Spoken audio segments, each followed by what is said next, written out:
பொங்கல் வந்தாலே எல்லாருக்குமே ஹாப்பியா இருக்குங்க. ஆனா லேடீஸ்க்கு தான் தெரியும் அதோட கஷ்டம் என்ன. ஐயய்யோ! பொங்கல் வந்துருச்சா, வீடு சுத்தம் பண்ணணும், கிளீன் பண்ணணும், எல்லாம் ரெடி பண்ணணும் அப்படிங்கிற ஒரு மைண்ட் செட்ல இருப்போம். அ எல்லாம் ஃபர்ஸ்ட்டே நாங்க பொங்கல் வரக்கு முன்னாடியே கிளீன் பண்ணி வச்சுருவேங்க. பட் இந்த டைம் என்ன ஆயிடுச்சுன்னா, கொஞ்சம் டிலே ஆயிருச்சு. கிளீன் பண்ண முடியாம போயிடுச்சு. அதனால ஒரு பொங்கலுக்கு 4 டேஸ் முன்னாடி தான் வீடு கிளீன் பண்ண ஸ்டார்ட் பண்ணோம். ஃபர்ஸ்ட் டே பார்த்துட்டிங்கன்னா, அத்தை ஹெல்ப்க்கு ஒரு அக்கா வருவாங்க. அவங்க 2 பேரும் சேர்ந்துமே கிச்சன் கிளீன் பண்ணி முடிச்சுட்டாங்க. நானும் ஹஸ்பண்டும் ஐ செக்கப்க்காக திருப்பூர் போயிட்டோம். ஸோ ஈவினிங் வந்துட்டு பெட்ரூமில் இருக்க திங்ஸ் எல்லாமே லாஃப்ட்லேருந்து இறக்கி வச்சுட்டு அது எல்லாமே எடுத்து வச்சுட்டா நாளைக்கு வந்து க்ளீன் பண்ணிடலான்னு அது ரெடி பண்ணி வச்சாச்சுங்க. நைட்டு டின்னருக்கு அத்தை எல்லாமே டயர்டாக இருந்தாங்க. நான் தான் ரெடி பண்ணிகிட்டு இருந்தேன். தோசை இட்லி ஊற்றி வச்சு தக்காளி குருமா வச்சுக்கலான்னு சொல்லி ரெடி பண்ணிகிட்டு இருந்தேங்க. கிச்சன் நல்லா டீப் க்ளீன் பண்ணிட்டாங்க. எப்படியோ நல்ல வேலை நான் இல்லை. ஏன்னா அது எடுத்து வச்சு உள்ளே வச்சு தொடச்சி கால் வலியே வந்துருங்க. நடக்கவே முடியாத அளவுக்கு ஆயிரும். அதுக்கப்புறமா ஃப்ரிட்ஜ் மட்டும் கொஞ்சம் க்ளீனிங் ஒர்க் இருந்துச்சுங்க.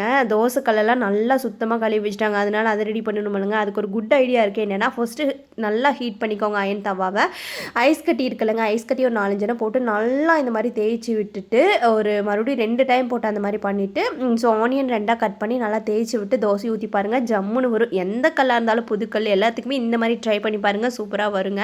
அதே மாதிரி தோசைக்கல்லை இப்படி வராதுன்னு சொல்லி கழுவாமையும் யூஸ் பண்ணாதீங்க. வீக்லி ஒன்ஸாவது கழுவிக்கோங்க. அதுதான் நல்லதும் கூட.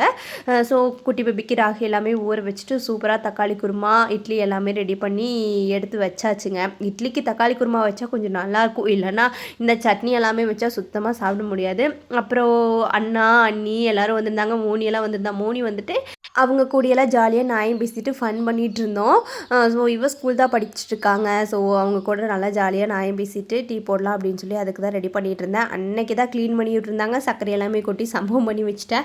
நானும் க்ளீன் பண்ணுறப்பவெல்லாம் இதே மாதிரி வீட்டை வச்சுக்கணும்னு நினைப்பேங்க. ஆனால் அடுத்த நிமிஷமே ஒரு தடவை சமைக்கிறதுக்கு போனால் தலைகீழாக மாறி போயிடும். இதுக்கு என்ன வழின்னு எனக்கு தெரியல. உங்களோட க்ளீனிங் ரொட்டீனெல்லாம் எப்படி போச்சுன்னு மறக்காமல் கமெண்ட் பாக்ஸில் கமெண்ட் பண்ணுங்கள். நீங்களும் க்ளீன் பண்ணிட்டீங்களான்னு சொல்லுங்கள்.